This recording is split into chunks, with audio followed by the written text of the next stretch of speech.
दिल्ली रे वर्षा विपात जलमग्न होईगला राजधानी। अंडरपास रे फसीगला कार और बाइक। यातायात ठप होइतबा बेले दिल्ली रे वर्षा विपात शुक्रवार भोर 5:30 मध्य दिल्ली रे 150 मिलीमीटर वर्षा रेकर्ड होइछि। 3 घंटा मध्य एही वर्षा रेकर्ड होइछि। चलित वर्षर सबुठारु यह अधिक वर्षा।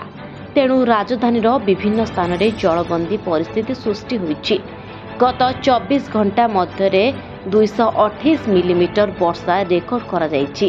आईएमडी पूर्वानुमान अनुଯାयी आज राजधानी रे हालुकारु मध्यम धरणर वर्षा किंबा वज्रपातर आशंका रही। वर्षा जोगु सहर रे ट्रैफिक समस्या और जलबंदी परिस्थिति सृष्टि होइछि। ट्रैफिक रे पानी जमिबा, ट्रैफिक जाम और गछ पड़िबा देखिबाकू मिलिछि।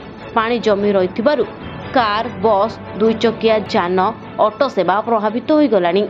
अनेक स्थान रे साइकल धरी लोक माने जीवा आसिबा करुछंती। प्रबल वर्षा रे यातायात बाधा प्राप्त होइतिबारु साधारण लोक माने विभिन्न समस्यार सम्मुखीन होउछंती। मिलिथिबा सूचना अनुसार 20 रु अधिक स्थान रे ट्रैफिक समस्या देखा देइछि। दिल्ली एम्स जीवा पई मध्य रास्ता बंद होइछि। फल रे रोगी माने नाही नथिबा असुविधार सम्मुखीन होइछंती।